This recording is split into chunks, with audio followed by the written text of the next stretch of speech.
রেস্তোরাঁ খাতে আরোপিত ভ্যাট হার পুনর্বিবেচনা করার সিদ্ধান্ত নিয়েছে জাতীয় রাজস্ব বোর্ড এনবিআর। বুধবার প্রথম সচিব মশিউর রহমানের সই করা এক চিঠিতে তথ্য জানানো হয়েছে। এনবিআর জানিয়েছে, রেস্তোরাঁ মালিক সমিতির চিঠির প্রেক্ষিতে ভ্যাট হার পুনর্বিবেচনার সিদ্ধান্ত নেওয়া হয়েছে। এই অবস্থায় ভ্যাটের আওতাসহ রাজস্ব বৃদ্ধি ও শান্তি শৃঙ্খলা বজায় রাখার ক্ষেত্রে সমিতির বিশেষ সহযোগিতা কামনা করেছে এনবিআর।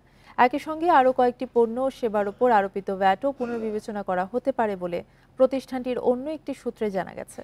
এদিকে দেশব্যাপী মানববন্ধন কর্মসূচি চালিয়ে যাবার ঘোষণা দিয়েছে রেস্তোরাঁ মালিক সমিতি। তারা বলছে, এ খাতে শুধু ভ্যাট নয়, সম্পূরক শুল্ক প্রত্যাহার করতে হবে।